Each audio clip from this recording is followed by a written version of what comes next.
What's up, guys? We in here. Yeah. Gun gossip. It is Sunday. It is Sunday. It is Sunday. It's showtime, guys. Today's gun gossip. Let me go ahead and turn my mic up because I'm ready today. All right. We have 3 out there. We see you guys coming all in here. I see you tech lovers out there in the streets. We see you. Nathan White, we see you. All right. And I'm pretty sure there's some other people out there too, but just drop some comments, man. Drop some comments out there. We see you guys. All right. We're about to have a good show today. Let me go ahead and pull my chats up real quick so I can see what's going on out there. All right. 1 sec here, guys. All right. We got 5 out in the chats, guys.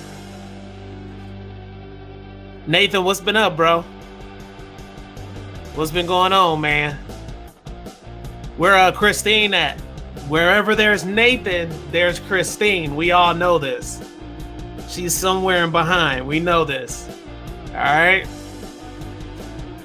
We getting started today, guys. I'm gonna have to find me some new music. I like this music though, cause you know I'm a rap rock fan. So I'm gonna have to find some new music, but you know, until then, they have so many restrictions and all these other guidelines when you sign up for these other sites and stuff like that. So, all right, let me go ahead and turn it down, guys.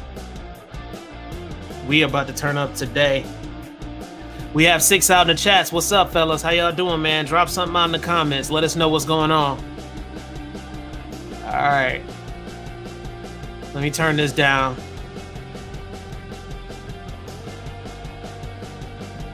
Yes, sir. All right, guys. The show starts today. What's been going on, you all? I'm a little exhausted. I've been having a lot on my mind.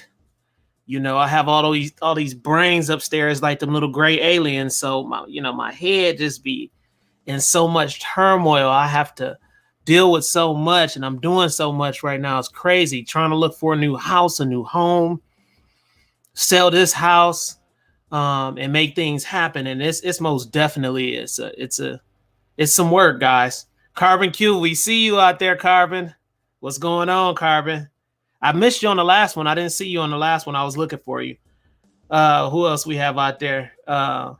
Yep, that's Carbon. So we see you out there, Carbon. All right, we have 8 in the chats right now, guys. Appreciate you guys coming through. Today, we're going to talk about ammo. You know, we're about to talk about ammo, guys. Something that a lot of people don't touch on. And I need to know if it's a shortage in your area or not, because it's a big debate going on, and it's mighty, mighty funny. Everybody loves these ammo short videos. I mean, when I tell you they love these videos, they love the ammo shorts videos. I have a playlist. If you go to my playlist, you'll see them from when I first started YouTube all the way till now. But for some reason, people like them. Do I enjoy doing them? I like it because I'm able to scope out certain type of ammunitions that I need, different type of unique calibers and stuff like that. But it's not, I really like to focus on editing and advancing myself in that type of way. So the ammo shortage videos don't really give me that opportunity because they're so easy to do.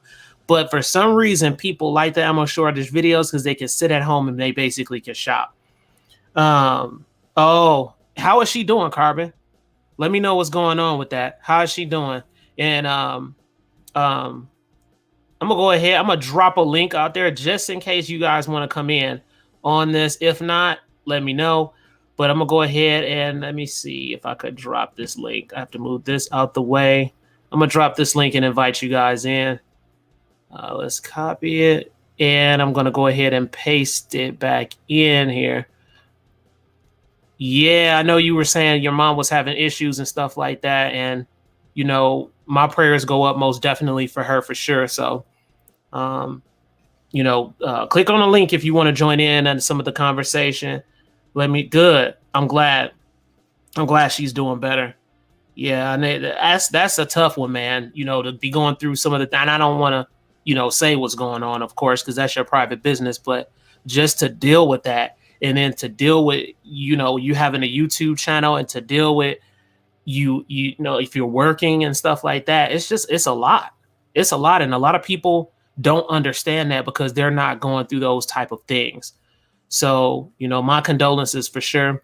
And just try to indulge yourself in a lot of things that make you happy, and as much as you can. The reality is we can't get away from some of those things, but when you can dedicate that time to things that you like to do, try to do that a little bit more. And I think it works a lot better for people, so for sure. Back to the ammo, guys, and I'm gonna go ahead and let me post this up here real quick. I'm gonna go ahead real quick, guys, and pull up some websites here. We got some stuff to talk about. Now, to go back what I was talking about, a lot of people been talking about when I drop these ammo shortage videos. Yeah, I don't know why people get in their feelings. They get butthurt about ammo shortage videos. They love them, but then they'll come to the channel, they'll watch the whole thing, and then some people say, oh, it's not an ammo shortage. Okay, what are you talking about? It's not an ammo shortage. All right. One guy was like, stop saying it's an ammo shortage. Obviously, he didn't go to school, and that's okay because some of us didn't. But obviously, he didn't want to go to school. And when I posted it, I said ammo shortage ? So we all know, 10 people out there in the chats that I see right now, we all know that if there's a question mark in behind anything, that means it's a what? It's a question. All right. So whenever I post that title, it's a question. I'm asking you guys a question. Ammo shortage ? Period. What do you think? Do you think it's an ammo shortage, or you don't think it's an ammo shortage? And that's why we need to talk about this, because this is being brought up too many times on my videos. And I gotta dive into this because I want to know, in your state, are you guys experiencing an ammo shortage? What's really happening? What's really going on, guys? Who else we have out there in the streets? Jason Ewing, I see you, brother. I see you, Jason. Jason Ewing is out there in the streets. Santa Ewing is out there too. Oh, wait a minute. My boy Jason Hagstrom. Guys, you got to check them out. This is a family that's super cool, man. I met them at the range too. Jason is an amazing guy, guys. I have a short with them. And I think that was his son, if I'm not mistaken. But big dude. I'm talking about he big like a Viking. He in the military. And he gave me some tips on certain things and stuff like that when we were out there shooting. Amazing guy, man. And he shared with us his reloader. It's crazy, guys. He has this reloader for his AR-15, and it's a wood reloader. And I have a short on my channel. If you scroll down, you have to scroll down chronologically speaking, but scroll down and you'll see it. And that one got a lot of hits. People really enjoyed that video.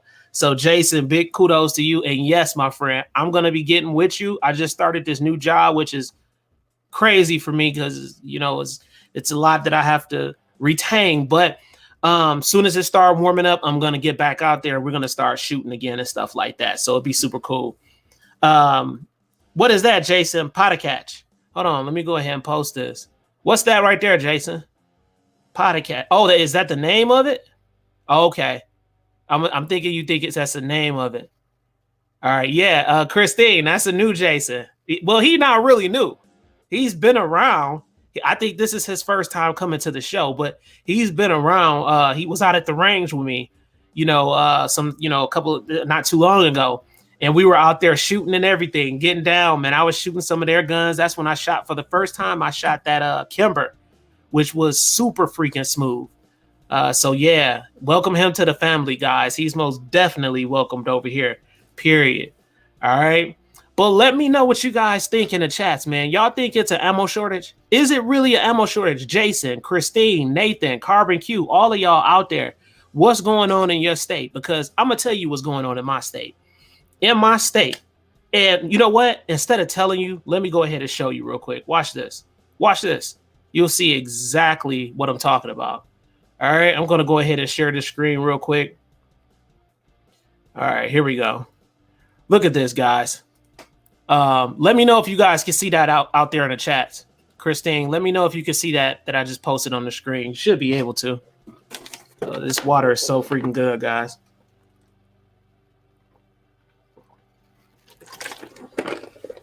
Nathan said in some calibers. Christine said hit or miss. And it's a fact. But I'm getting to a point here, guys. I really want to get to a point here, and the reason why I'm talking about this. All right. So you all can see. Thank you, Nathan. You all can see Xavier White. We see you out there, boy. Yeah. Welcome to the family, man. We appreciate you coming through. Seriously, you're welcome anytime over here. So Xavier, we're talking about, is there really an ammo shortage going on? You're welcome to join in. Excuse me, guys, with the conversation and things like that. But I'm gonna pull this up real quick, guys. I want you to see something. This is the ammo shortage video that I shot right out there at Bass Pro Shops. And let me turn it down because I know you guys can't hear it. So, of course, you can see right here. Well, let me go back. I'm going to go towards the end of the video because I really want you guys to see this. Just because I'm trying to make a point right now. All right, let me go right here. All right. Boom. Let's go right about right there. All right, so that is the aisle, guys. That's the aisle. As you can see, I'm showing the aisle right there. All right, I just went on the other end. That's the end of the aisle. But if you go the opposite direction, half of that aisle does not have ammo at all. All right. I remember before the pandemic, there literally, no joke, there literally was ammo in that full aisle. And then there was ammo in the other aisle. Facts, big facts. All right. So we had ammo in both aisles. Now, this dude gonna come on the channel ranting about stop fucking saying, it's an ammo shortage, which he didn't read because I guess he don't know how to read with the question mark or whatever the case is. But anyway, even if you were to say that there's not an ammo shortage, then tell me what it is. I'm asking the question. Tell me exactly what it is. When I look and I see half of an aisle filled up with ammo, and it used to be both aisles, the left and the right. If I'm in the middle of the aisle, both aisles filled up with ammo, then what is it, guys? You tell me. Tell me what it is. Maybe because it's more accessible right now than it was, because it was a point till you didn't even have that ammo that was up there on the shelves. So what is it really? Is it really an ammo shortage? This is the deal. I'm gonna be real with you. You can get your ammo online, but then again, we don't even know what their head count is when they're producing out there. We don't know. We don't see the numbers and see what's really going on. We can see what's going on in these stationary stores, though. Christine just posted something, guys. She said, let's see. Let's go ahead and post. She said Bass Pros used to have 2 or 3 aisles of ammo. Lately might have one altogether. That's exactly what I'm saying, Christine. That's exactly what I'm saying. Let's see. Nathan said in 410 is hard to find, and then it's kind of pricey. Facts, big facts. Now, I'm going to tell you, I just recently seen 410. I believe it was here at the Bass Pro Shops. I believe it was here. Let me see. I'll go ahead and let that play. You guys might be able to see some of the ammo. I'm gonna go ahead and let it play from the beginning. Let's see if I can get it to the beginning. Let me shrink this down and start it out here and let you guys kind of watch that as we go through. But I think I saw 410 out there, and I pointed at it, and I was pretty shocked that we had 410 out in the ammo. All right, I mean out in the aisle. So 410 is extremely hard to find. And it's other unique calibers that's hard to unique ammunitions that's hard to find also. Let's go ahead. Let's see. Let me see what's going on out here in the chats. Let's see. Jason Ewing said they are trying to pass background checks for ammo. This legislative session here. That's crazy, Jason. If they can't control one area, the brace situation, which I think they're going to fail profusely in that type of way. But if they can't, then they're going to go for something else. That's it. And so if they can kind of just, strangle us in some other type of way, that's what they're going to do to restrict our rights to bear arms. That's exactly what's going to happen. And it's been going on. This has been going on before I even was into guns. All right. This has been going on for a long time. And honestly, I'm going to be real with you guys. I don't think it's going to stop. Big facts. I don't think it's going to stop. Let's see. Douglas Phillips, we see you out there, man. I never seen you at the channel before. I appreciate you coming through. 30-6 and 270. Good question. I think, Douglas, I saw 30-6. I think I saw it out there at Bass Pro Shops, if I'm not mistaken, in this video. So check that video out on my channel. It's one of the videos that just posted. I swear I could have saw it, or it was the video before that video. But I think I was kind of shocked that I seen it. I can't remember if it was this one, but it could have been the one before this video, though. But I did see that. 270, I did not see, my friend. I'm sorry. I haven't seen 270 in quite some time. Let's see. Jason Ewing said, we may be relocating if it passes. Do what you got to do, man. Do what you got to do. Well, Jason, what state are you guys in? And I'm going to tell you, the further you come south, the more lenient these rules are, you know, where we just have a freedom like no other. I mean, I'm just being real, man. Coming from Michigan, coming here, it's a big difference. I love my state, but they got a lot of work to do, man. And when it comes to the politics, they, you know, the right that did just that right to bear, you know, it's not good at all. Let's see. We have let's see. Oh, wait a minute. We got a new subscriber out here, Nitro TJ. We appreciate you coming to the channel, man. We really appreciate you. We got a lot of new people coming out here today, guys. We appreciate you guys coming. You can come anytime. He said, hey, I know this is off the topic, but last night I actually got to talk to you at the Armory, and I never got to thank you for that grip tape. Oh, that's that's my boy right there. Yeah, he said that grip tape style that you had sent me through text. I can't wait to try it. So did you order it, bro? Did you order it? Let me know if you ordered it. He's gonna love this, guys. He was having issues with one of his hand grips, and it was real slippery. And I told him, I said, bro, you got to get on those Talon grips. And I gave him the video for the Talon grips, and that's exactly what he's referring to, guys.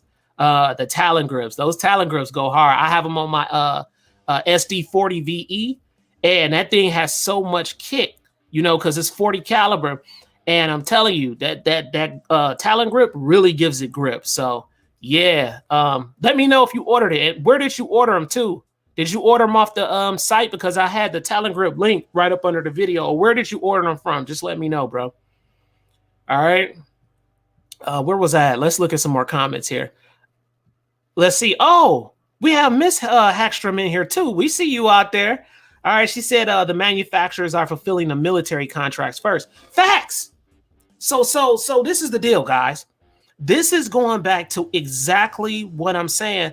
Let's just be real. There's still a damn ammo shortage. I mean, I didn't want to get into the debate with him while I was typing, you know, because I was at work and I'm just like, this dude just don't get it. But it's still an ammo shortage if you really think about it. Just because we have more access to ammo doesn't mean that it's not an ammo shortage. It doesn't, guys. And that's just my opinionated view about it. Tell me what you guys think out there. She made an excellent point.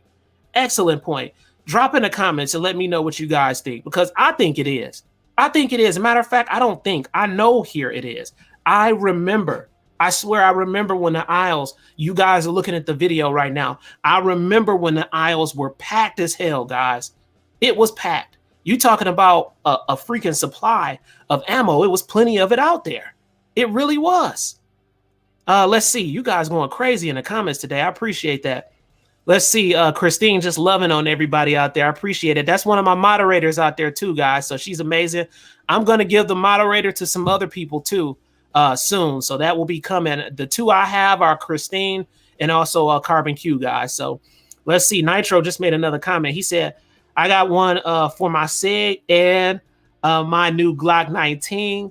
I got last night. I did an order from Amazon like you showed me. Perfect, bro. Perfect. And like I said, whatever you do, Nitro, whatever you do, bro, watch that video all the way through, even though it's not the same gun that you have.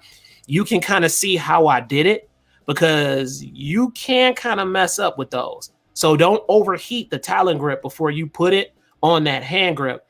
What I did first, I think from what I remember just kind of just conforming it to the hand grip first, just to make sure I had it in the right spot. And then I heated it up after I did that. So just watch the video. It's some good information in that video. And if you don't mind, bro, drop a comment and like that video too. Real talk, because that helps with the algorithm. They're going crazy in the comments out here. Let's see. Carolyn said, she said, facts, big facts. Hackstrom, she said, learn to reload. Now, this is the deal. Carol Lee, I remember after the pandemic, it was hard to find anything for reloads. I swear. It was so hard. You couldn't find primers. You couldn't find powder. You couldn't find brass. I mean, that stuff, it was such a shortage in so many levels after the pandemic. Now I'm starting to see more of those things come to fruition in different areas. And I'm pretty sure online you can order too. I'm just not a big fan of ordering online. I'm just not. You know, it is what it is. I like to go into the store. I like to get my ammunitions in the store, whatever I need, and then I'll go on my little happy way. Let me know if you guys feel the same way in the chats or not. That's just how I feel about it. Let's see what Christine White said here. She said, I am working on a new project to go with the keychains. I think she's out there just talking to somebody. Let's see, Kurt. Kurt 24, we appreciate you coming to the channel, bro. He said, new also per recommendation from Juan. Yes, sir. Yeah, Ron Wayne is my guy. You talking about, man, I really stand up for people who show support on a channel. And that's why, like, I'm really trying to orchestrate better giveaways for you guys and stuff like that. For the people who really comment, for the people who really hit that like button, you know what I mean? And people who really try to at least help support the channel as much as they can. I appreciate that because it's a lot of work with this. But Ron, you talking about somebody who hustles, get out there and drops a video. I thought I dropped a video every day. Man, Ron out there dropping videos every day. Ron is out there congratulating his subscribers.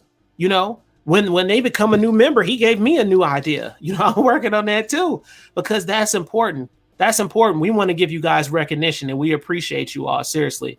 So if you guys don't know, you most definitely got to go check out his channel. We've been talking about his channel and I'll pull that channel up shortly in a few minutes. Matter of fact, I might have it on here on the side here. Let's see, because we pulled up his channel a couple of times. And if I don't see it, I'm going to pull it up in a few minutes for you guys to check out. But he has, I mean, you talking about a wide range of guns on his channel. He has a wide range of guns on the channel. Let's see. Carol Lee said, people waste their brass. Yeah, they do. They do. They do. If you're talking about recycling the brass, absolutely correct. So they do. Carol Lee, do you have a catcher on your rifles or anything like that where you can catch that brass and stuff like that and reuse it again? Or let me know what's up with that. Let's see. Nathan, let's see what Nathan's saying. Nathan said, I'm with you, Ivan, on that. It's facts, man. It's facts, man. I mean, it just is what it is. You know, I don't know. I don't know why people getting so butthurt thinking that it's not an ammo shortage. And where I'm at, from what I see, and I travel around to these different stores, that's what it looks like to me. Now, I'm not going to lie. Some stores do have more inventory, you know, so I go to Academy, Sportsman's Warehouse. Sportsman's Warehouse seem to have a lot more inventory going on. But I go to Academy, you know, I go out here. And matter of fact, while I'm speaking on that right now, guys, these are some of the areas that I kind of look and check out the ammo and things like that. Hold on. Jason just dropped something here. Let's see. Jason said, we reload our own for more consistency. Yep. And accuracy. But yes, reloading supplies are hard to come by. Facts, Jason. These are big facts. Let's see. Kurt out there talking to Jason. Let's see, Carly. Let's see. Carly, drop a link to your tumblers. Christine talking to her. Let's see. Nitro. He said, it is worth buying ammo in bulk. Would I actually save money in the long run? Question mark. That's a good question, man, because prices of ammo has went up regardless.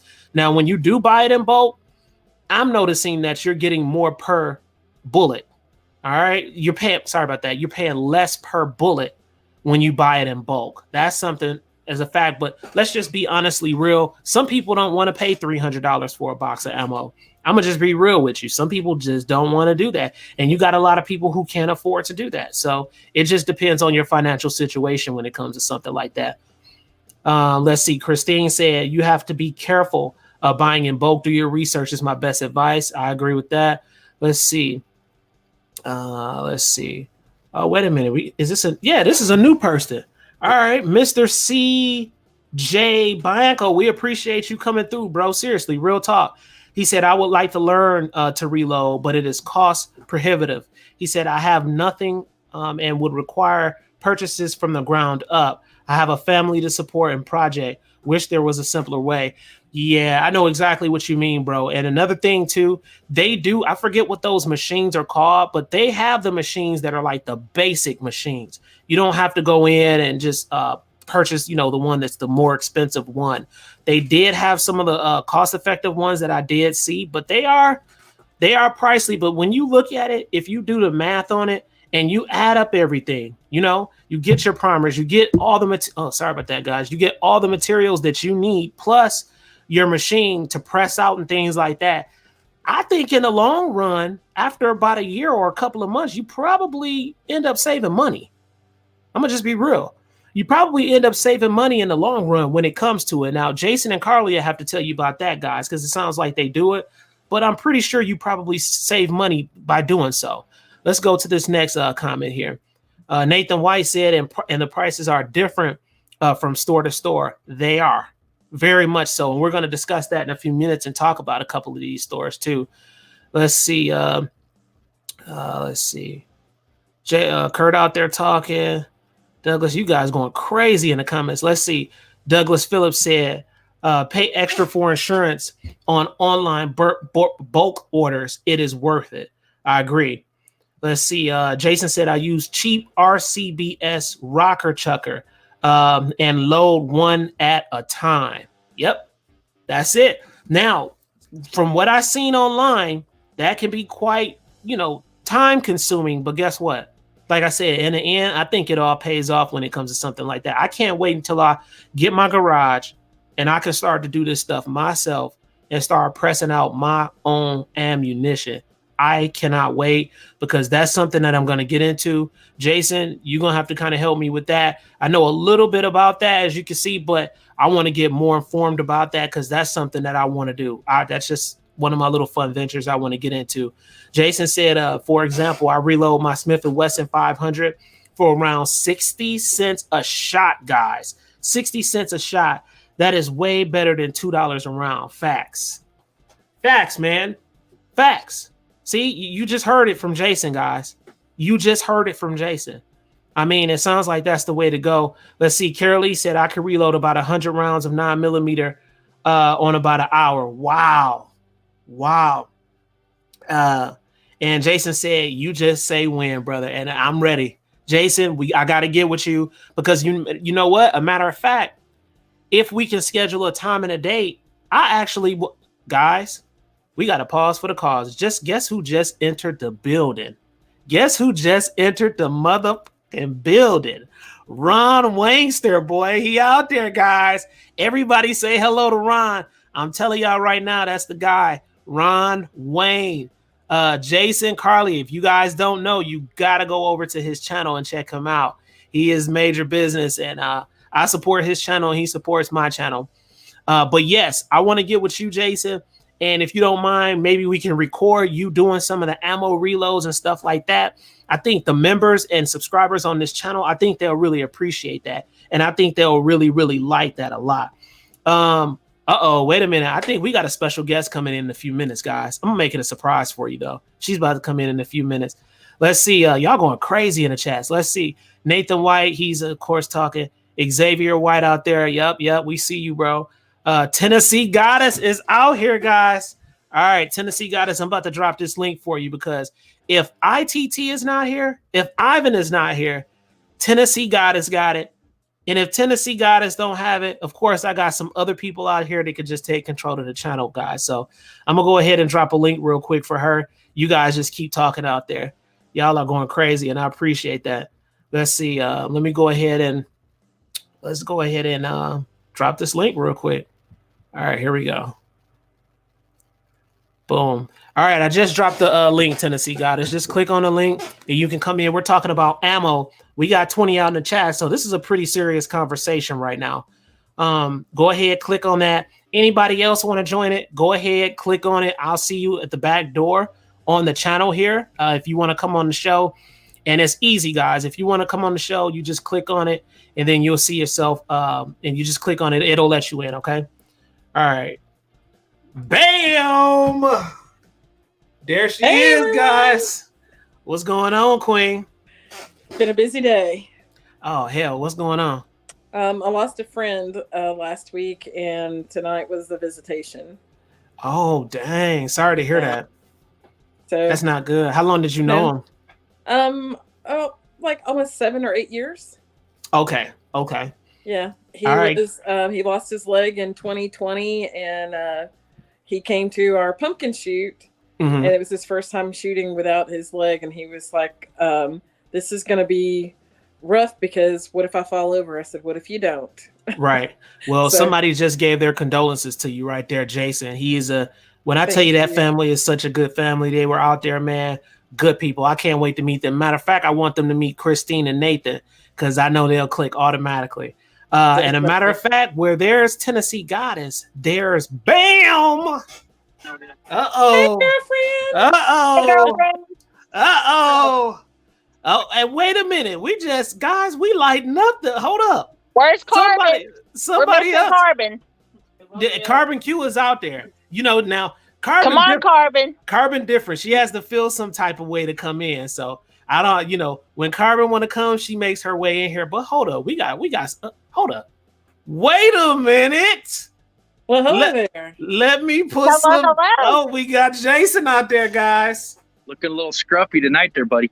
Hey, that's all right, man. That's just showing. Right. That's just showing that that manhood right there. That's all that is. How you doing, brother? Doing great, man. Doing great. Good, man. Yeah, I see the ammo shortage everywhere. Come on, Jason. It's insane. The only reason why I don't go out too much because I've been reloading and I reload my own stuff and I have the capability of doing it. Okay. It is cheaper once you get going. Yes, I understand buying everything up front. It does cost a lot, but for accuracy and consistency, that's why I reload, because I'm very anal retentive when I shoot. Okay. At 100 yards, I want to shoot the O out of the coffee. Yeah. With 2 or 3 rounds instead of just hitting the coffee can. Yeah. But again, we've talked growing up in Montana, you had to be able to shoot 300, 400, 500 yards at animals because you can't shoot. You couldn't get close enough sometimes. Right. So that's mainly the reason why Carolee and I both reload, is more for accuracy than anything. Okay, no, that makes a lot of sense. And guess what? Where there's Jason, there's BAM, Carly.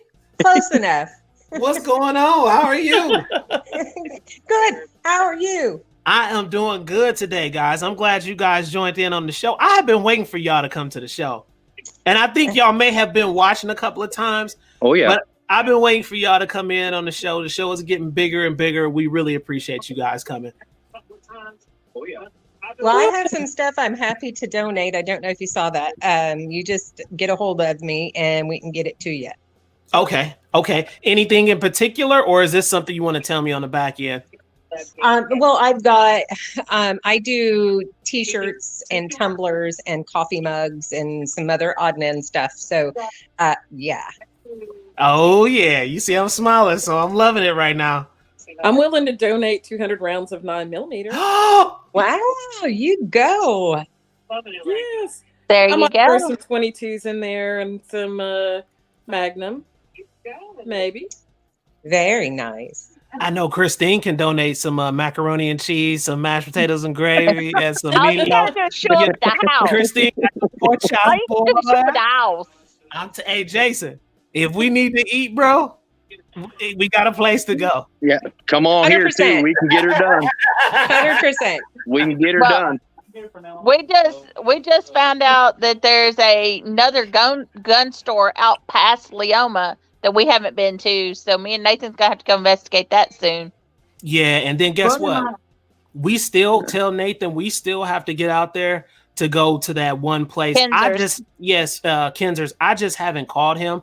I think the people on the channel are gonna really enjoy that because it's a unique gun range. I mean, he has a gun range that he has barbecue on one end, and then you got the gun range. Store. It's just a store. There's no range. Oh, I'm the one that has the friend with the range. I'm mixing up the two. So it's a store. It's a store, the deli where you can eat, and then also the medicine, right? Pharmacy. Yeah, the pharmacy. Okay. Yeah. So I got to get back with him on that. Yeah. Well, this store we found out about today is on down about 30 minutes from Kinzer's. Mm-hmm. But my godfather, he does not do Glocks at all. He's okay with them. He's just not a Glock fan. Tell him I said that's too bad. The price was so good, he walked away with 2. Wow. Okay. So I got to go check this place out because when Godfather's like, hey, and they got fish and stuff there too. So, Yeah, we most definitely got to get that checked out. But back to you, Jason. It's the truth. I really think that it is a ammo shortage. What do you ladies think on here? It's still a damn ammo shortage. I'm not having any problem getting ammo. Okay, so explain. Are you seeing less ammo, more ammo than before, or what? Because I'm seeing less in some of the places that I'm going to. Excuse me. I'm seeing them more than what we did in 2020 and 2021. Right. The prices are not as good as they were in early 2020. Okay, fair enough. What places are you seeing? Because the places that I go to, and I'll go ahead, I wrote some of these places down. Academy, right? They most definitely have a shortage. Optics Planet, that's online. Of course, we can't really gauge or see what type of inventory they have. So Optics Planet is just a good place where you can get some good ammo that I notice sometimes. Walmart really has good ammo. So if you have a Walmart in your state and you can get ammo in that state, I notice if you can get there in the morning time, you can really get some unique ammunition. And usually it's at a lower price point at Walmart. Palmetto State Armory. I don't know if you guys know, but Palmetto State Armory sells ammo too. Yes. They're pretty fair on price. Brownells. I don't know much about Brownells, but I hear a lot of people talking about Brownells and getting their ammo. What do you guys think? I buy my ammo online. I go to Norma. Norma sometimes has 9mm 115 grain for $14 a box. Okay. So, or you can buy, different ones. They also have 147 for 9mm. They have 22s. They have some magnums. Magnums sell out quickly. Okay. The other place that I go to is to the manufacturer. I go to Federal all the time and have no problem getting the ammo. Really? Yeah. Yeah, I've been doing some research since what was that, CDNN? CDNN Sports. Yeah, since she hooked me up with that, I've been doing more research. And you can get more things going directly to than you can from the side companies more so lately. Okay. Yeah. So as far as online, and remember in a conversation earlier, I don't know if you guys heard me, but I don't like ordering online. And I have reasons. I have reasons for that, but I just don't want people to know that kind of stuff. That's my private information. Well, number one, they don't. There are some that will ask for a lot of information. Those I don't buy from. Right. True Shot is another place that I buy from. And True Shot, you can pay $99 for a year and get all shipping free. That's pretty sweet. Pretty sweet. They had, I think it was last week, 1,000 rounds of ammo was $259, 9mm. Mm-hmm. And then an additional 15% off. Interesting. Wow. Norma had the same deal. Okay. And Norma's pretty up and coming. Their brass is so clean, and I've never had any issues out of Norma. Winchester also sells theirs online. Yeah.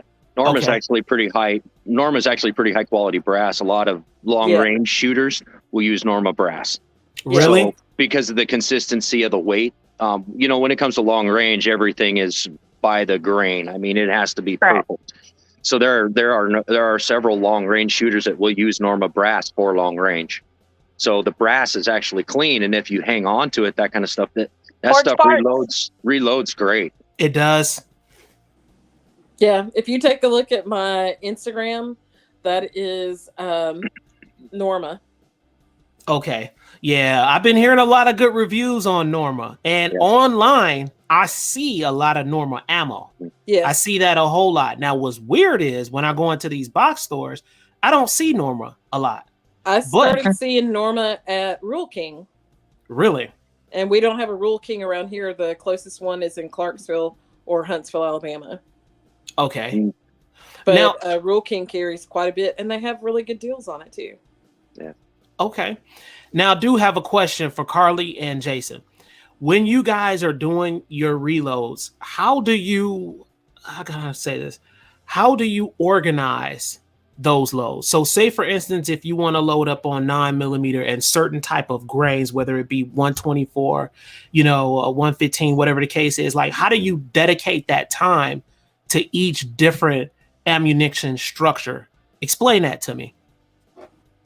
I just say, hey, this is what I'm doing, and pull out whatever bullet I want to reload, and with the proper, or with the powder that I want to use. So different powder for different weapons. So Jason uses a lot. He varies in the different powder that he uses versus myself. A lot of what I use is fairly the same, but yeah, I like to do just the pistols for the most part. Okay. As far as that goes, I'm pretty darn quick with that. I just don't care to reload the rifle except for my 6.5 284 because that's competition. So I'm the only one who reloads that. But other than that, I reload all my pistols, and just dependent upon what I'm reloading, depends on what powder I'm going to use and what grain of bullet I'm using. Okay, very good. That was very good answer. Now, as far as the powder, is it a specific powder that you stick to? Because I notice when I see certain people online, it's this one guy that I watch, he is out cold with it, but he has a specific type of powder that he likes to use. Do you switch up powders, or do you say that no, that's the big no-no? Yeah, I always try, and dependent upon what works the best, I mean, if you do it properly and you have a pistol and you're trying to find a load that works, you're going to do it where you're going to try different grains, you're going to try different powders, and see what is going to do the cleanest. A lot of times it's not just the accuracy you're looking for, it's also how well it cleans in your gun. So there are some powders that burn really hot, they'll leave residue, things like that. So you've got to kind of pay attention when you do that too. Invaluable information, guys. This is sweet. Jason, go ahead and your input. I see it coming. And also too, because we do lead. We have lead hard cast bullets as well as the copper jacketed. So you have to be careful too if you're using too hot a powder with the lead or the copper, you're getting more lead fouling or copper fouling, which takes a lot longer to clean. Plus, you're also damaging the bore. Interesting. Because it's melting it and getting into the bore. So if you can't get that clean, that's definitely gonna mess with your accuracy for one. But you're also gonna ruin and shorten the life of your barrel. Wow. So you have to be very careful. You keep your pressures down. Yeah, it's fun to shoot that hot, fast stuff as long as you're okay and safe with it. But you're going to really start ruining, especially in rifles, you're going to ruin the throat. You're going to ruin your riflings. You can ruin your everything. I mean, you get a bad one in there, you can blow up a whole gun. So it's something that you have to be real careful with. As long as you're comfortable with it, you go ahead and go. But it's like Carolee said, there's different powder for every load. Like my 44 and 500, I use the same powder for it, just different grain weights. Rifles, I have several different kinds, but it just depends on what I'm loading. If it's for the 308, the 243, the 300 short mag, the 338 Lapua, each one has their own powder, but some of them use the same ones. It's just grain weight, bullet weight, and then primer. So it's kind of a game that you play essentially. finding out what load works best for the gun, and then you just stick with it. You write it down and put it in a book, and you just don't deviate from it unless you're going to change bullet weights or, you know, you're doing something different for, you know, because like a 308, you can go down to a 110 grain bullet, or you can go clear up to a 200 grain bullet. You're not going to load that same powder weight behind the 150 or the 110 that you're going to do behind the 230. You put that same bullet powder weight behind the 230, you're going to blow up your gun because the pressures are too high. Yeah, and I've heard about that. I've heard about that. Yeah. I've heard about that. But then you also have to be careful. You measure and make sure you got powder in there, because if you just hit the primer and that one goes off and you're going, well, where did that go? You jack another one behind it. Well, now you got a squib load, and that bullet's still in the barrel, and you jack another one behind it. That's then where it you're going to have explodes. Yep. Then you got a face full of problems. Yeah, I seen that squib load. It was an illustration on TV that I saw what happened to a guy, and he didn't even know how to basically, you know, fix that problem or get that taken care of. And it was a dangerous situation for him. Yep. Would you guys suggest, like, so when we have people watching, and of course people are going to come back and watch this video, would you suggest that, you know, if you're starting out and a person can afford to do something like that, for them to jump into that so soon, since there's so many intricate details with that? I mean, should they just stick to just going out to buy ammo instead? Well, if they got somebody that they can talk to help them, yeah, absolutely. If they're not comfortable and they're not real sure, I mean, I know there's a lot of YouTube videos, you can watch a lot of this stuff, but a lot of it is kind of maybe doing it and then trying it, you know, going out and trying the shots after you reload, and then just get yourself comfortable. But I mean, if you're comfortable in what you do and you know you're not going to mess something up, and you double check and double check and double check, I would say, yeah, jump into it, because you can save a lot of money. Over long time, not just necessarily right away, but. Well, there is a local range to me that does teach reloads. See, I would like to learn it, but to read books about it, it's very complicated. I'd rather have someone physically teach me how to do it. Yes. So they do offer a class at this gun store, gun range, on loading, doing reloads. I like, for my new shooters, I do not suggest that they buy remand or ammo whatsoever, or reloaded, like at a gun show, because you don't know those people. You don't know how they loaded them, if they were drinking when they loaded them, because I've seen a couple do that. Big no-no. Yeah. And so we've had people that have bought ammo from remand companies, and then they didn't know it. In fine print, it said remand on their order form, and it was so tiny she couldn't see it. Wow. Yeah, that's really true. That happens. You do absolutely have to be careful with that. People that you don't know. You know, we've reloaded for friends and things of that nature. We taught our kids when they were teenagers, maybe even before they were teenagers, how to reload.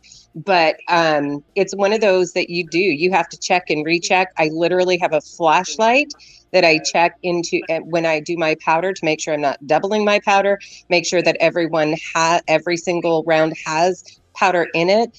But on top of that, I can tell you, just 1 grain of powder can throw a round to a different spot. That's scary. It's that intricate. If you are really looking for something, if you're doing it for, you know, just regular target practice, it's not that big of a deal. But if you're doing competition, you want that accuracy. So you really are down to the actual grain for each round.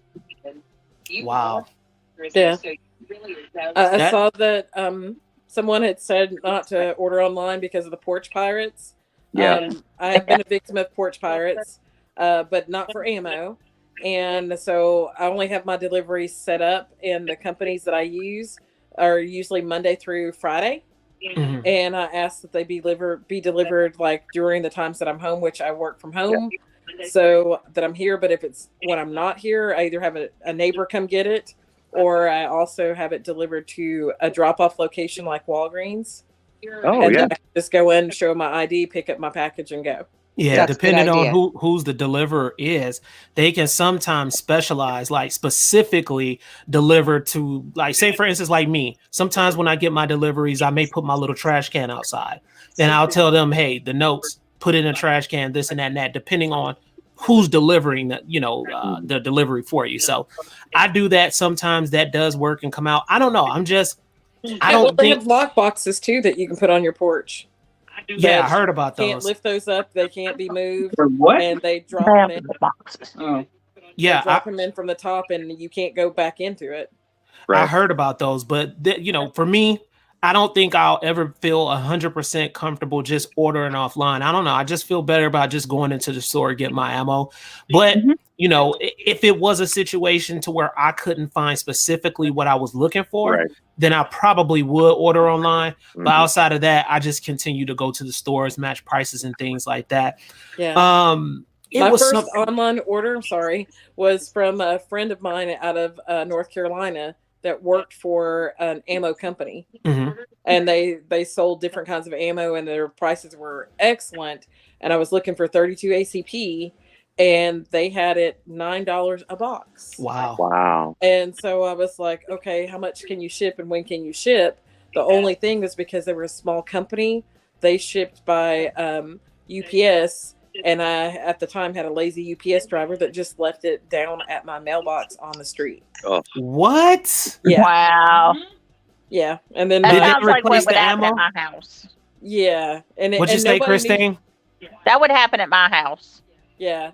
And so then I found also, if I sign up for their private accounts, like FedEx has one, UPS has one, that I can go in and tell them where I need it to deliver exactly to, because I have a problem. I live in shared housing, so I have a problem with them just throwing it on the front porch, any deliveries, or sitting them on the steps. Came home one time and my work laptop was laying out in the front yard and had been there for 2 days. Oh, wow. They never made it to the porch. They just dropped it, and I watched them on camera do it. Wow. That's crazy. Yeah, so it's like, some of the drivers, they don't care. It is what it is. But the ones I have now, I had one that came up from UPS, and he said, this has got to be ammo. And I said, well, no, it's not. And he said, well, it's not marked on the package, but I shook the box. And I was like, why? Now you broke my glasses. And he was like, and I said, I had a box of bolts and screws coming in, and now what if I'm missing so many? And he was like, oh. But he's so, and he was like, I've seen you at the range before. I know it's ammo. No, you have not. And no, it's not. It was my glasses. I bought like some really expensive Waterford crystal. That's crazy.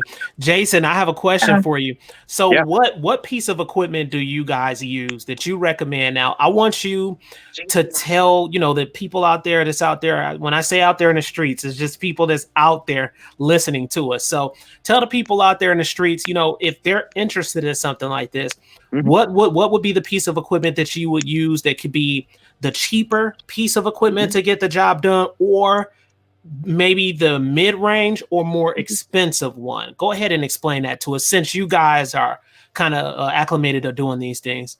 Yeah, you can buy, there's some Lee presses that are actually quite cheap. I think you can pick those up for like $100. They're very straightforward, very simple. You can start there, and then we have the RCBS Rock Chucker, which is a little bit, it's still not mid-range, but you can go higher I think that one now I think is around 250, 260 for the press. And then you can go clear up into a stage press where it dumps in stages. So it does everything. The only time I'd use a staged one is if you're doing shotgun, because you got to do the wad, the powder, the wad, the shot, crimp it. And every time you pull the handle down, it does a stage and then it turrets, and then it dumps a round off at the end. Shotguns are about the only thing I would use that for, just because I like the accuracy, and not all powder dumpers dump the exact same every time. You could be off a half a grain. Well, a half a grain in some things can be dangerous. Okay. What are the price ranges ranging from, like the cheaper ones and the more expensive ones? What would a person be looking at? I think the Lees you can probably get around the 150 range right now. A mid rock chucker or a mid RCBS is going to be in the 4 to 5 range, and then you can get some Normas. I mean, you can go up to $1,000 pretty quickly or more. Oh yeah.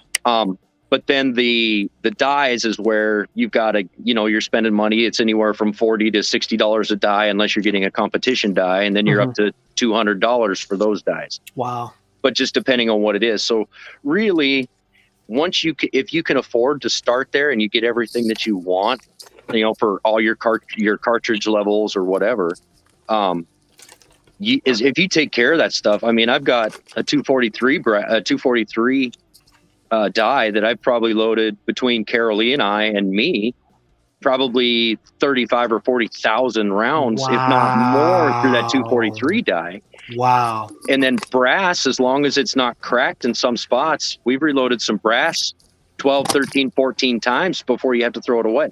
Tennessee got us. That's crazy. Yeah, it is. I got to get on this, man. I mean, and then, the primers is a big problem right now. It's hard to get primers right now, but you've got a stock on that. But with some odd cartridges, so if you're shooting, some exotic cartridge, or, like even my 300 short mag, that's not something you can find on the counter very often. And then now my 338 Lapua, that one, I can't find any ammo. And if you are, it's $200 a box for 20 rounds. Facts. Yeah. I can reload it for $3 a shot, which is still insane, but it's a hell of a lot better than $6 a shot. Just imagine that, though. Just imagine that going to the range. You just want to have some fun. And every time that damn bullet come out, $3. $3. $3. But it's better than $6. Absolutely. Man, that is nuts. But again, and then like my 500, I have a mold or some bullets that Carol Lee's dad made for me. There's the 375 grain hard cast. I didn't pay for them. I can reload those for about 16 cents a shot. So I can still shoot it. It's 44 velocity, but I mean, a lot of people think 44 hits hard. But if you want to rocket it up, like with like I was saying, 60 cents a shot for a 350 grain hollow point, and it'll do anything I need it to do for sure. Right. For 60 cents instead of about $2. But I mean, reloading is, you're going to get out of it what you want and how much you want to put into it. So ultimately what you're willing to spend, but you can do it with a cheap Lee press at about $100 to $150, the dies, and then your bullets and powder and stuff. I mean, you can probably get yourself set up for probably 1,000 to 5,000 rounds to reload right now for probably around $600. There you go, guys. So somebody specifically asked about that earlier in the conversation. I'm glad you shared that information, because that type of information, your basic gun shooting person, they don't know about this stuff. And that's why it's good to converse and have these type of conversations. Guess what, guys? We have the gun alert guy in here. What's up? Hi, y'all. I wanted to throw out there for your press and everything. Check out some estate sales. Yeah, absolutely. You can get some from estate sales. I've had a couple of friends that got a high end that paid, like, normally it would have been $600 for the press that they were choosing, and they got it for $50. Tennessee got us. Are you thinking about doing it? Because I'm thinking about it. I'm not thinking about it. Number one, I'm in shared housing. I'm in a triplex. Number two, I don't have the space for it. I don't have the time. I would trust myself, then I would trust some others. But I just really don't have the time or the space for it.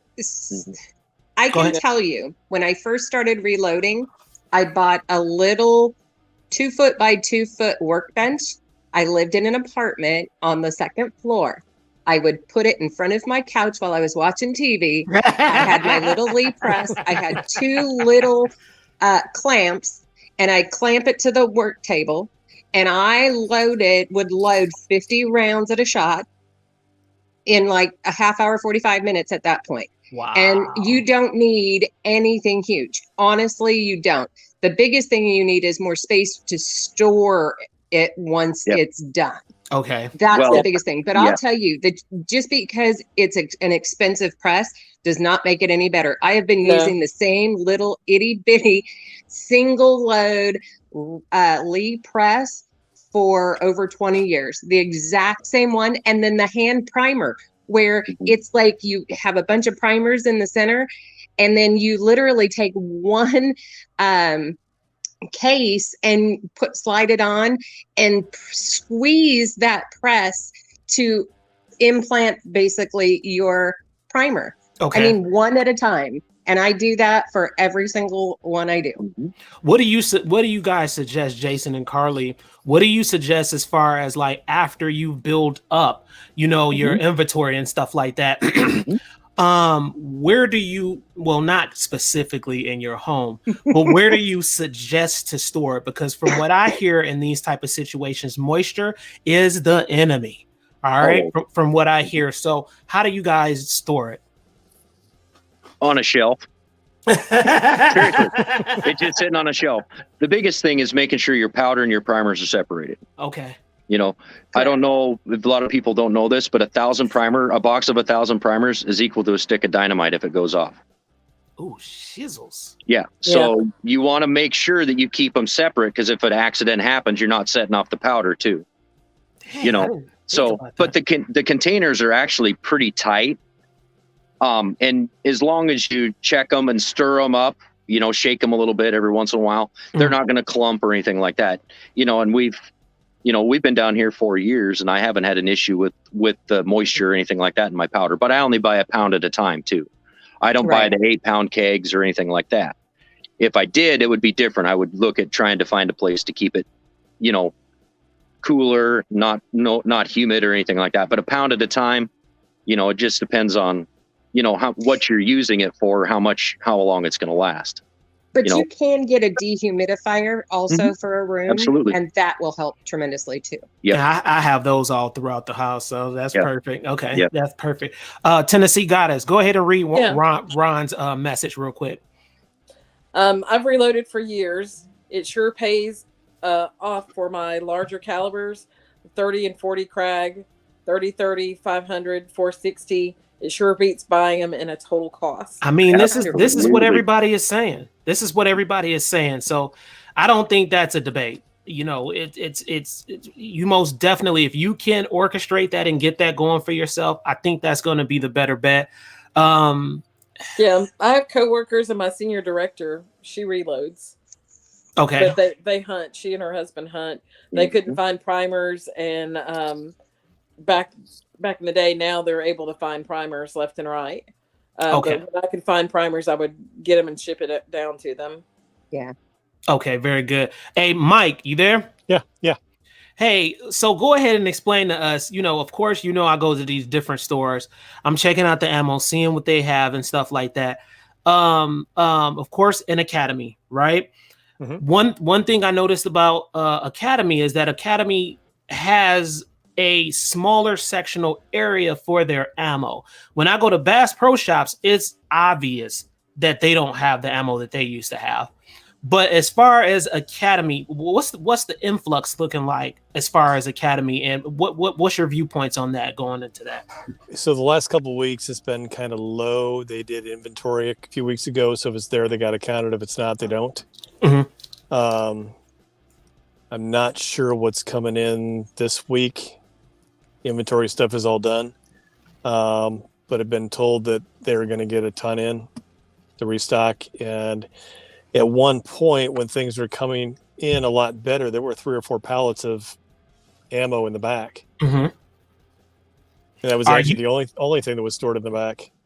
Are you noticing? Okay, so tell me this. Before the pandemic, did you guys used to have a lot more ammo?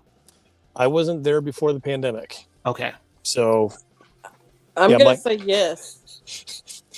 My employment there, I kid you not, was, hey, you can get a discount on your ammo if you work here. No, not interested. Hey, you don't have to stand in line. Hey, what are you doing for lunch? Let's talk about this. I think Jason accidentally dropped off, guys. Yeah. I'll let him back in when he comes back in. Go ahead, Mike. But the big thing that I'm seeing, at least what is at Academy, and I'll just call it the generic rounds, 9mm is plentiful right now on the handgun round. Yes, there's 40. Yes, there's 45. Yes, there's 38 special. Yes, there's all the other calibers. 22 obviously is going to be a common caliber as well that's there. The hunting side, predominantly it's going to be 308. Your 308 your go-to, at least what's on the shelf from what I see. Your 6.5 is there.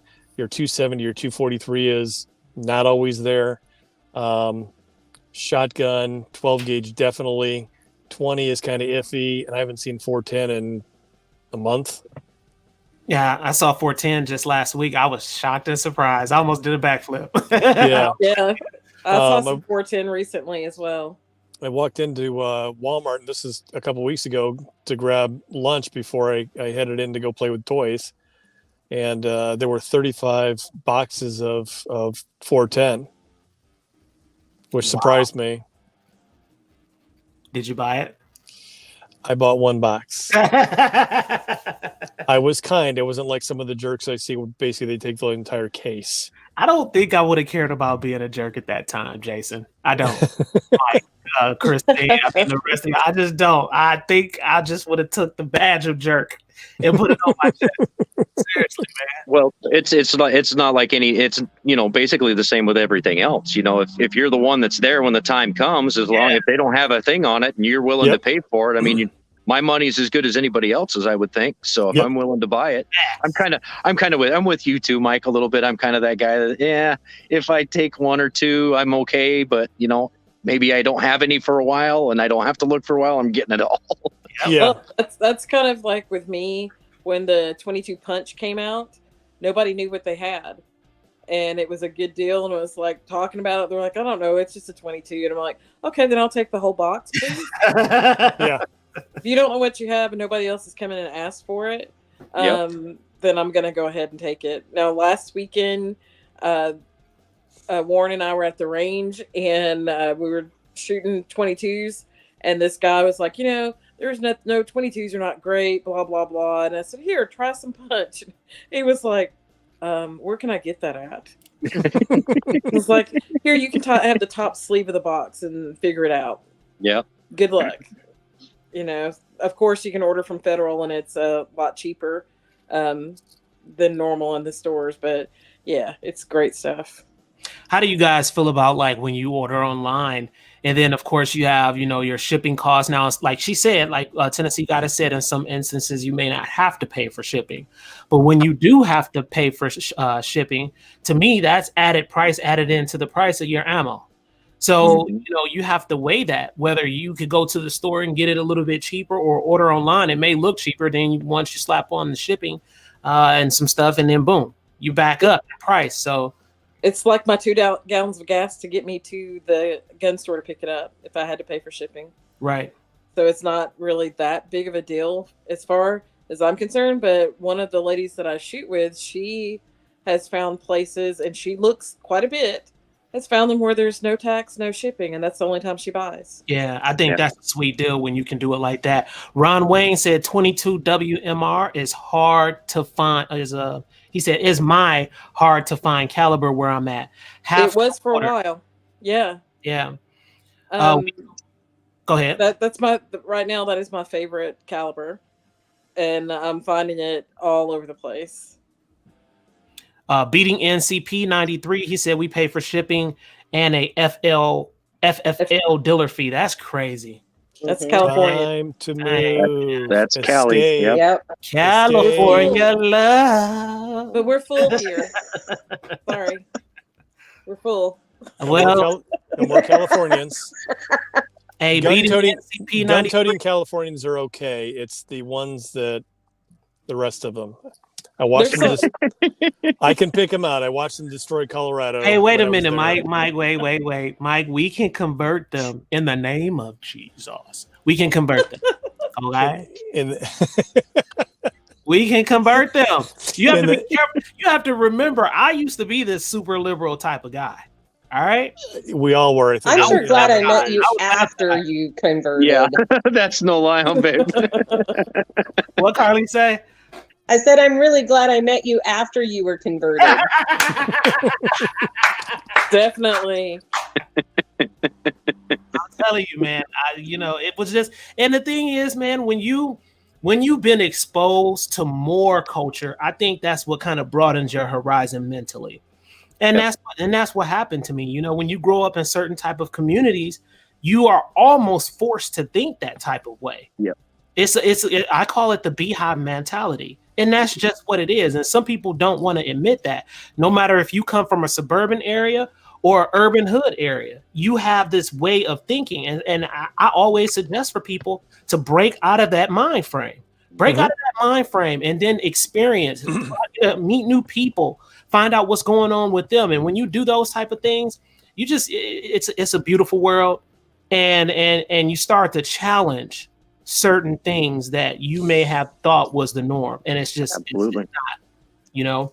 People are just afraid of, I mean, they're just afraid of what they don't know. That's right. It's the fear of the unknown. And when it comes to things like guns, they automatically are fear driven, and that is what all that pushback is about, because that's what they've been told. Carly, you hit it on the freaking nose, and I'm letting you know because I grew up in an African American community. Let's just say what it is, okay? I'm not scared to say what it is. I can talk about anything. I don't care. So my thing is, growing up in that community with the stigma of you have the thug or the bad guy, he's carrying a gun all the time. Okay, so the good people always say, oh, you know, this person, they have a gun. We always saw the gun in the bad person's hand. That's what the problem is, Carly. That's why it's like that. And so it never was anybody there to sit down with me or a lot of my friends or anybody like that and say, hey, man, you can actually get this the legal way, even though it was harder to get it the legal way, which is some BS. But nobody never sat with us and said that. We just had the friends that had the dope, super dope guns, but they were thugs and they was doing their thing. You know, they're human, they're people too, but they were doing their thing. And that's how I knew about certain guns. I was calling the magazine a clip. Yeah, I didn't know no better. I didn't know no better. I'm telling you. So this is what's going on in the community. And then you have to always remember too, it is more churchy driven in those type of communities. So when you have people like that, they believe in turning the other cheek. I don't. And I'm gonna just tell you what it is. I don't. I'm sorry, I don't.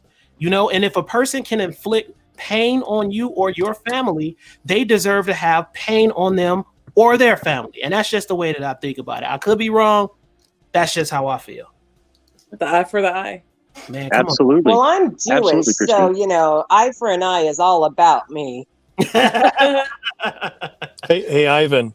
Since you brought it up, am I African American too? Since I lived over there for 2 years. Yes. So you've been grandfathered in. According to Ifioma, who is my office manager over there, I am 4% African. 4. Well, guess what? A lot of my Caucasian brothers and sisters got African in them. That's just, you know, when it was established, that's just what it is when it comes to that. My mom always tells me I'm from the lost tribe of Israel. So, and they were black. So, you know, the frizzy, the spiral hair and everything I have. The 3 E's, kinky, curly, and nappy. Man, we all 100%. Hey, we're all connected in some type of way. I promise. We have Parrot's Eye Photography out here, guys. Never seen that name out here in the chats before. We appreciate you coming through, beating NCP 93. Of course, we have Koi out here, guys, and he comes through ever so often. We appreciate him coming through. He said, I grew up in the African community, and it was totally different. Not for me, brother. Flint, Michigan, I'm talking about, it was African American. Detroit, African American. So it was different here in the South. Share with us some of those. Share with us, because that is up north. So it's a little bit different probably. But Koi, I believe Koi is from the South, if I'm not mistaken. So he could have had a different experience. That could be true. I'm from a family that I grew up. My parents really didn't have guns. Nobody, I don't believe, on my my dad's side of the family had guns, but my mom's side of the family, they were farmers and had shotguns. They not necessarily had pistols, but you know, back in the day, they fought with knives. Rarely was there a pistol bought out, but I do remember, like in the 70s and so forth. Ooh, I'm dating myself. That there were, be at the club and somebody pulled out a pistol, and that's how it was always stated. So and so pulled out a pistol, and then everybody ran. Did he shoot it? Well, he didn't have no bullets, but we saw a pistol. You run. Like, okay. I did. I never had, growing up, we weren't even allowed water guns because my biological father was so scared of guns. So it wasn't until I was in my 20s, my late 20s, that I ever started shooting because, I was so scared of them and I didn't want to be afraid. Yeah. Most of the ladies that are in our group started when they were in their 40s. Do you think it's more prevalent with females than males for that? Yes. Matter of fact, our group meeting was yesterday, and I went into the gun store. There were several ladies there picking out either their new gun or picking out something for the gun they had, looking for holsters and different things, and had no clue that there were women that actually carried on person. Wow. Oh, yeah. And now, they're bedazzling the darn things. They're glitterizing it. Yeah. All the glitter ones. Hey, Mike, what did we see out there at our spot that we went to where you had your gun fixed? What is it called? Oh, High Caliber? Yeah, remember the little sprinkle me? I call it the sprinkle me Glock. Oh, God. Yeah. They have glitterized there. They have the sprinkle me AR. And it left glitter on my damn hand. I'm like, okay. Yeah. No joke. That's the new thing. They're coming at women left and right with different things, different colors and so forth. Yeah. Fancy is rose gold. As you know, it's not pink. She's not pink. She's an AR, identifies an AR.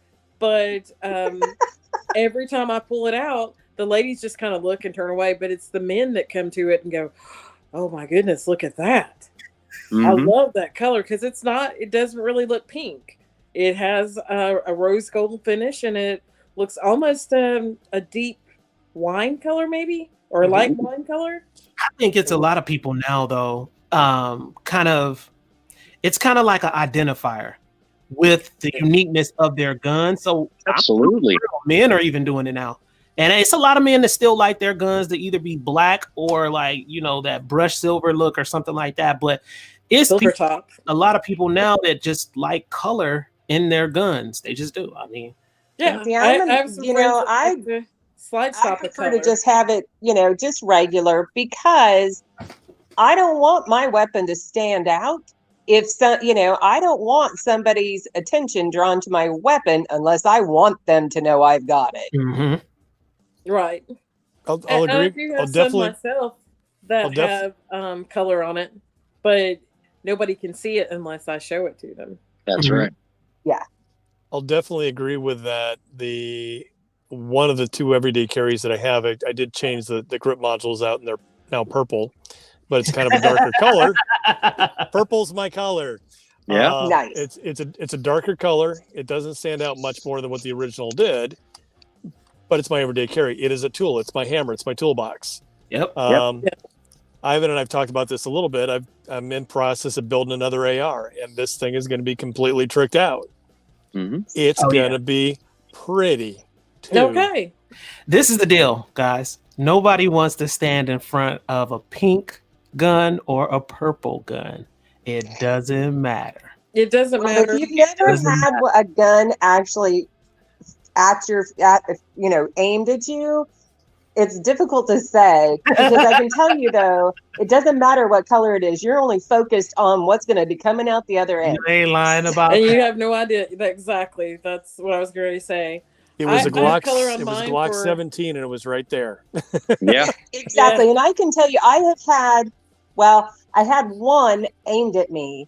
And then I was intimidated by an entire row of them lined up in somebody's basement. And he stood in front of them with his arms crossed, like, now what are you going to do? And I was working a job that I had to go inside. And I saw them all lined up and him looking all intimidating with his arms crossed. And I said, oh, is that a Mosin Nagant? And boy, his attitude changed in a heartbeat. You know guns? Oh yeah, I got 2 of those. Yeah. But yeah, it's one of those. You don't care what the color is when it's pointing right at you. Agreed. Right. I have color on mine because we have his and hers, and I need to tell which one is mine. Jason and I have matching guns, but the only difference is his is darker in the handle, in the grip, than mine. Mine is slightly lighter. Yeah. I have a one that slide plates or have my name on them. Nice. Yeah, she liked my Kimber so much. I bought her a Micro 9 because her hands are small. Well, she didn't even shoot the damn thing, so I had to take it, trade it back in, and get her one that matches mine. And thankfully it had a lighter stock on it, so we know which one is which. Not that it really matters, but yeah, I mean that's just kind of how it is with her. I think I'm doing something good for her, but she wanted something more expensive, But thank you. I know, but you're the perfect woman. She doesn't want jewelry; she wants guns. Even better because I can shoot them too. Well, unless she cuts the stock off 1 7/8 like she usually does. Yeah, I so actually was going to bring that up. So I am really short armed, and when they, the trick to see if a rifle is going to fit you, and it's goes from your elbow to the tip of your finger kind of thing. So I have multiple rifles that I literally have cut the stocks down anywhere from 1 inch to 1.5 inches because my hands are also small. So I can only, a regular full size length, barely the tip of my finger would reach to the trigger. So I have to cut it down. And so he hates it. What you showing us, Tennessee Goddess?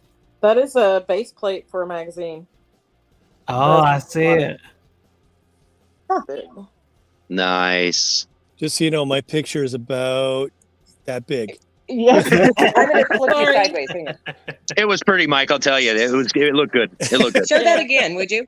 Sure. Guys, we have a Jovacue out there. Because when you're training, sometimes you have to drop your magazines. I also needed to know that they're mine. Okay. Nice. Tennessee got all type of goodies, y'all. I'm telling y'all. That's a woman right there. When you meet her, she just seemed like a sweet person. And next thing you know, the whole story. That's probably even better. Oh, look at that. Yeah. But you know what? Most of us are, Ivan. Most of us are good people until you piss us off or you get in, you start messing with our family or something like that. Then you're going to see a totally different side that you don't want to see. Man, that's going to happen. And you know what? Go ahead, Mike. Look up at some point, everybody. Look up the men or the man who wanted to be left alone. That's your search terms. Just a short thing, but it's a short little read. Wow. Should drop the link. Drop it, Mike. Good job. Is that good? That work? Mic drop. See. Also, too, Ivan, when we get a chance, Killian showed me something pretty cool that not everybody really needs to know, kind of a thing. But I'll show you if we get a chance to go out about personal space invasion kind of a thing and you're feeling threatened. I'll show you if you want, but when we get a chance. Sorry to bring that up, but I just wanted to catch up with you on that. Something that he learned is as an instructor at TICO for the Marine Corps. So that was pretty sweet. I haven't even talked Carol Lee yet, but I'm going to. I know it. It's okay. Kelly and I talked about it. Oh, good. But it's and then we talked about how to clear the house. Totally, yeah, that's their thing. Totally different. Yeah, totally different experience when you do this. That first time feeling, it's weird, but once you get it down, it's definitely a protection situation. Usual. What branch you don't want to Killian in? He's in the Marine Corps. Yeah, that's a big boy, and I watched him. I was watching him shoot before, I even spoke to y'all. I said, "Man, this dude is nice." Just his draw and everything. I was like, "Man, he is really nice." And so I was kind of that's why I was glad I was able to talk to you guys and stuff like that. And I don't know if you noticed, but I even restructured my my belt. I noticed. Yeah, I did notice on some of your videos. I have noticed on your videos, brother. Yeah.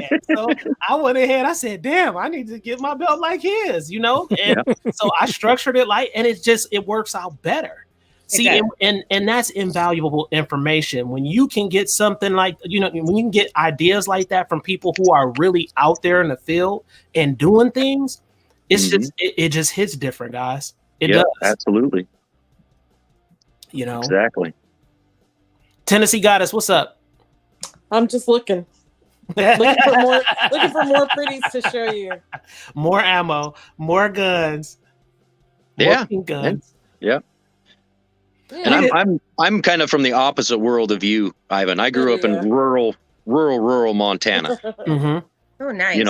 So I was born on Saturday, October 14th. Deer hunting season started on Sunday, October 22nd. I was hunting with my mom and dad at a week old because we didn't have money. So I literally grew up with guns in my hands. Our boys, we started teaching them to shoot it too. Wow. So, but with having the ammo and the firearms and stuff like that in the house, they needed to know what they were, not to be afraid of them, but also respect them and know you don't touch that unless mom and dad are around, kind of a deal, So a lot of it is education, but I know some places you don't have the education, or the education you're getting is this is bad. This is bad. Well, that's not true. This is the deal though. I'm gonna be real with you. It's not even education. Like, I didn't get any education, and I'm just speaking for myself. But even when I look at some of my friends in the community, they didn't either. Now, of course, my granddad, my Uncle Diver, they had firearms, but I just seen it. There was no discussion in behind it, really. And I'm like, and so I think, again, it's not placing blame anywhere on them. I'm just saying that as far as me and for my family, when I do have kids or my nieces and nephews and stuff like that, it's information that I'm going to be willingly able to exchange with them and say, this is what this is. This is what you have to do to fix this. Like, it's important to tell them these type of things, man, because guess what? When they get older and then they get boxed into a situation, I mean, you're helpless, man. You're like a little lamb.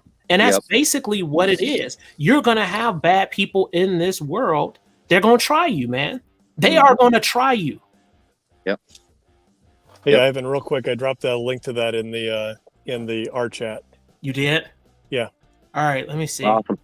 You put it in a private chat? Yeah, that's the only place I can put it. Do you want me to pull it up? Yeah, go ahead and pull it up. All right, let me pull it up. Oh, it won't let me. It's saying it's secure. You know how stupid my system is sometimes. I clicked on it and it won't let me in it. Your system is screwed. I know it is. Yeah, I need to fix that. Yeah. Have you been in the borough lately, Ivan? Murfreesboro? Yeah. Oh yeah.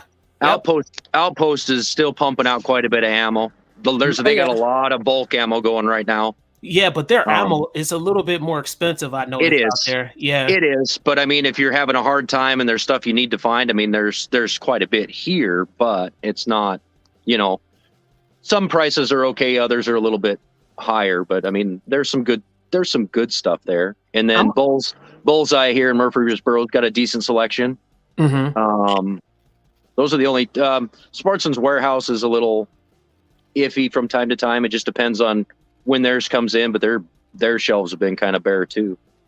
Yeah, the Outpost Armory, I'm not going to even lie to you, man. I would most definitely stand up behind them. Them guys, they have an amazing freaking range out there. Yeah. I mean, just their planogram, their whole setup is just ingenious out there. Like, I love going to that range. I do. What about Bullseye in Murfreesboro? Bullseye's good. Yeah. I haven't shot in their range yet, but I haven't shot on the range yet.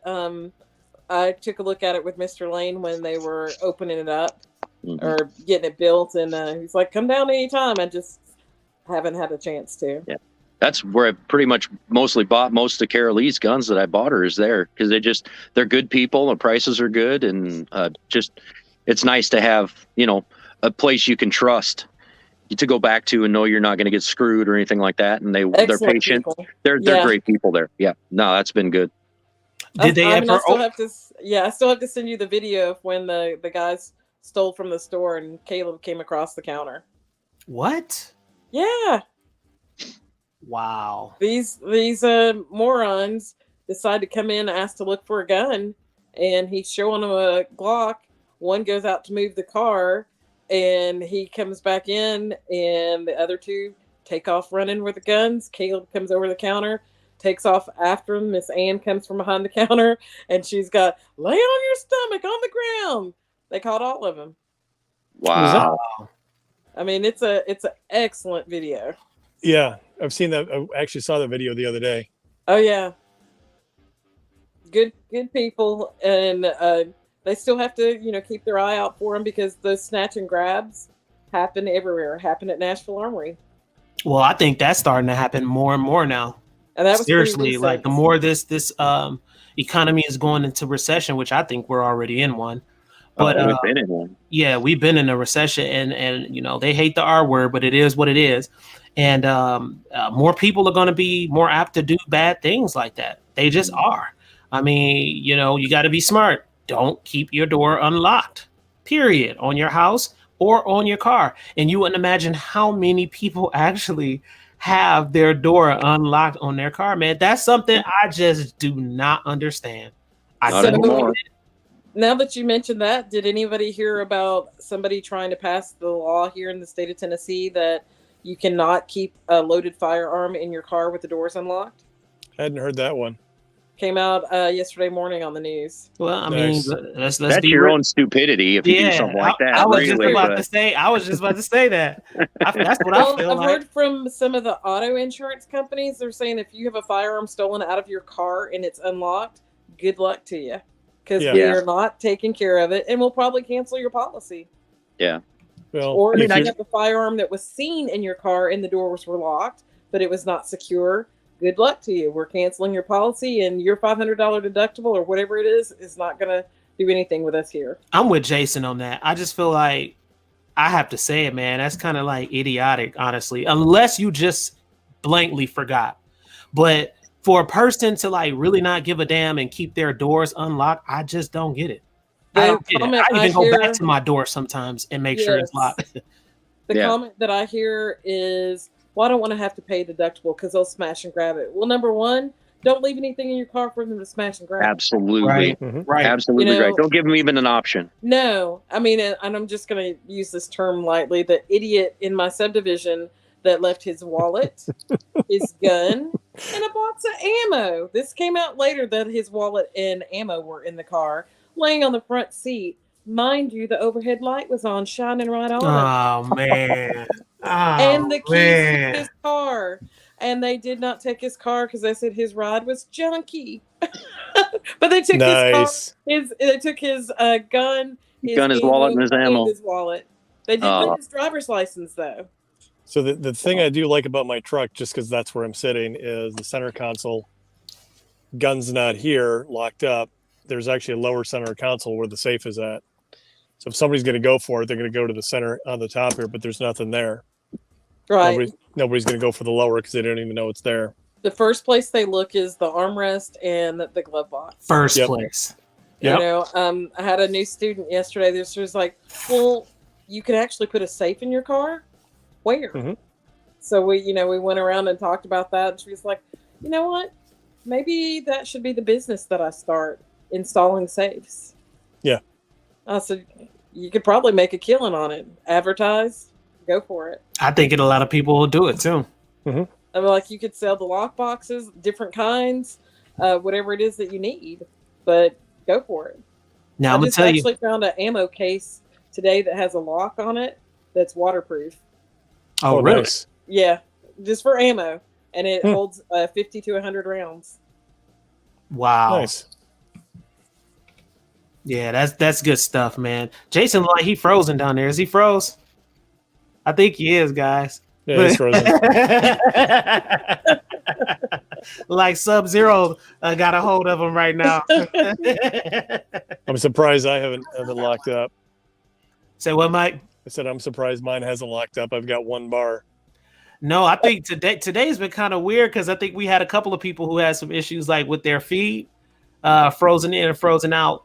But the good thing about this is when you froze, all you have to do is just cancel it out and then just come back in. Now I'll drop this just in case they need to come back in out there in the chats. Let's see. Now, since you brought up the R word, am I allowed to bring up the WW3 word? Yeah, go ahead. So realistically, we have actually been at World War III for 10 to 12 years, and it's not been fought with guns and bullets, and it's been fought with ones and zeros in the background. Yep.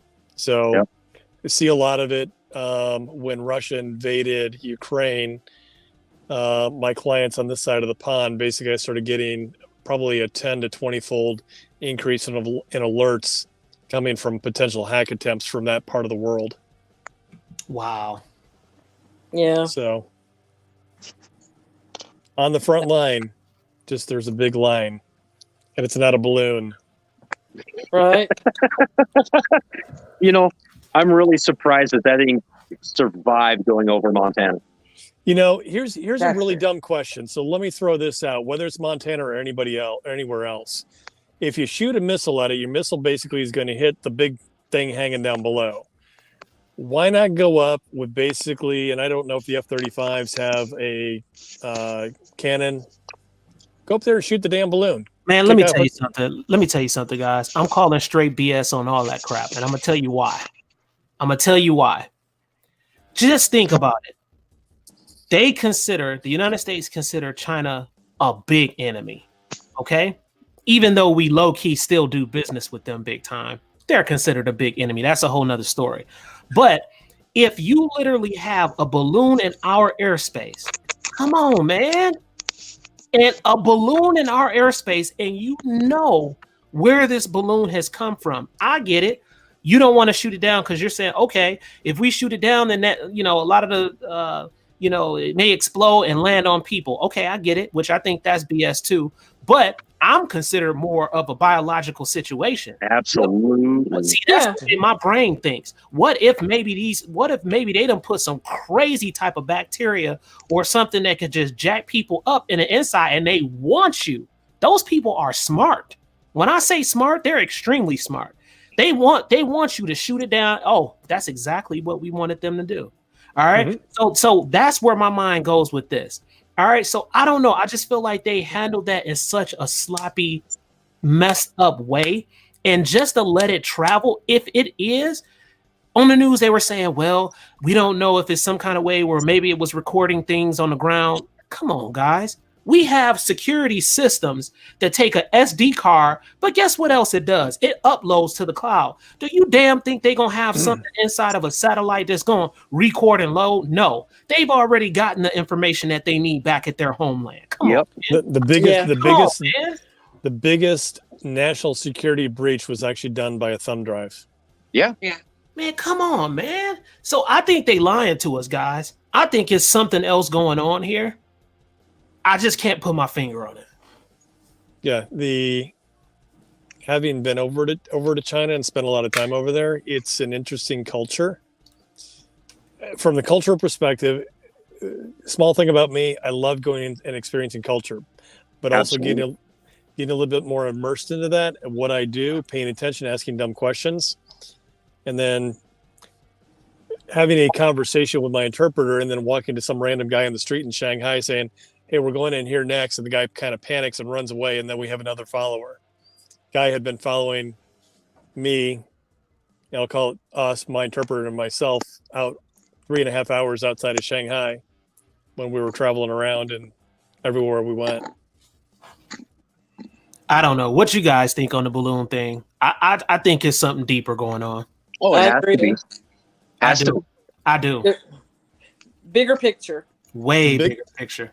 Bigger pictures. It's there to basically test vulnerabilities. Where can we come in from? Yep. So, or how soon are they responding to when we sent the balloon over there? I'm telling you, man, it's a lot being calculated with that balloon. Wherever it came from, it's a lot. Mm-hmm. Well, there was more than one, right? Yeah, I heard they sent some over to Canada. 3. I heard they sent to some other areas. So Mexico. It's something going on. Or South America. South America. America. That's I heard crazy. of 3, and looking at the way that it traveled, the first time I heard of it, it was on Friday. I hadn't heard anything else about it until Friday. Y'all do know it hit Nashville, right? Oh, yeah, I saw it. Yeah. Saw it. Crazy, man. That stuff is just ridiculous. It really pissed me off. And, you know, they saw me at Krispy Kreme. No kidding. don't say Krispy Kreme. I love Krispy Kreme. I mooned it. Oh, hey. It saw my better side. Okay. My man, vertical smile. Ron crazy. Look what he just posted, y'all. Yeah, very possible, Ron. Very possible. Man, who knows? I'm telling you, this stuff getting weirder and weirder. I don't know. I just think we're inching closer and closer. Everybody's been talking about World War III, but honestly, you know, with this proxy war and stuff, I think this stuff has already jumped off, and basically, it's just a matter of time. You know, what if we are at war in 2025? What if? So, then it's a damn fine thing my kids are training. Yeah, that'll be a nasty war, man. So the 2025, just so everybody kind of sort of knows, and if China does anything, they're going to invade Taiwan, which then is probably going to have an influx of, we'll call it Kuwait type of response. 2024, you've got the election, the federal election here for new president. Thank God. And then you've also got the Taiwanese election for new president in 2024. So that's always kind of sort of, doesn't matter the country, it is always kind of sort of a lame duck. It's a distraction. So that's how the Chinese work. And I'll pick on the Chinese. That's how the Asian culture works. Is they're in for the long game, whether it be the Chinese or even the Japanese. They're in for the long game. And that's the culture. Yeah, but that's why I tell you, there are not people to really sleep on, guys. These people are extremely smart. They have built a community and a country that's basically damn near rivaling or taking over America. This is a fact. And so their military is outrageous now. Like, it's unbelievable. And so, you know, we're in those situations right now, and you can tell what's going on in the grocery stores. Shit, eggs. Excuse my French. You know, at least they're coming down in price with eggs right now. You know, I wish I had my own damn chickens. Yeah, but you know, I have a couple of friends that during the pandemic they bought chickens, they bought goats. I mean, they prepared for anything, and I'm like, okay. He's like, I even got a place that I can bring my chickens inside and my goats inside. So barricade them inside, and they still. Wait a minute! Wow. Watch this, Tennessee Goddess. Watch what Howard J just posted. Y'all ready for this? Jason, you ready for this? Carly, hold on. Come on, man. That's crazy. That's crazy. 10,000 eggs. Man, come on. $10. Yeah. $10. Oh, $10. California. That is nuts, man. They were for an 18 count eggs here on my side of where Tennessee. They were $9. Like 96 cents. Carbon Q said they're whoa, some places it's more. That's unbelievable, man. It's ridiculous. And then so I think it's going to get to a point to where things are so expensive, if it doesn't start to, you know, tone it down with price. But I think things are going to get so expensive until people might just start stealing shit. They already are. They can't afford it. Walgreens in California. They don't even stop them anymore. They let them go in and loot it and go on about their business. They're stealing stuff in Franklin. Yeah. What? Franklin? It's everywhere. Yeah, everywhere. Yeah. Everywhere. Yeah, Academy, I think it was last Friday night. Wow. About $1,000 worth of stuff walked out the door. Yeah. Wow. They just don't care. I just watched a video where a guy was stopped in a convenient market because they asked him for his ID for a Black and Mild. He tore up the store. All over an ID and a Black and Mild, and then threaten him. You want to be killed today? Give me a minute. I'm going out to my car. See, that's where he messed up. See, don't get it. Oh, like if you didn't have an ID, you didn't have your gun either, because he was out there for a long time searching, and then he just drove off finally. But yeah, and they wonder why we keep tactical vests and chest plate carriers in the trunk. Right? They wonder why. yeah, and the people in the store were standing there and watching. I mean, it's just a I don't know, it's a some kind of. I watch the videos on and read the articles on Scoop Nashville on Facebook. Hey, Ivan, take that link and go ahead and post it in the regular chat for everybody. Want me to pull it up in the private chat? Yeah, the one that's in the private chat, copy that and paste it into the regular chat for everybody. Roger that. I did read that. That was really good, by the way. She already read it? I did. Already on it. She's an overachiever, Ivan. That's why I married her. That's why you love have me. Somebody like that on your team, man. Seriously. She's a keeper. I don't know if I can show the Tumblr that I made today. I don't want to offend people. Oh, is it bad, or is it like humorous bad? It's humorous bad, but it could be bad. Don't do it. No. Go for it. Well, it's pertaining to the current Commander-in-Chief. Oh, okay. No, I was trying to come up with something else. Go for Absolutely. it. They'll be okay. They'll be all right. They'll be all right. I apologize in advance. You ready?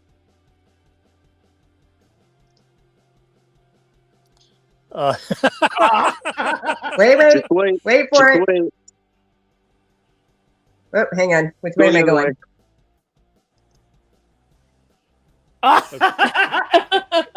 Okay, somebody needs to read it because it's really tiny. Well, we can't say that word because but you see it. I got it. Okay. You get the gist now. I got it. Okay.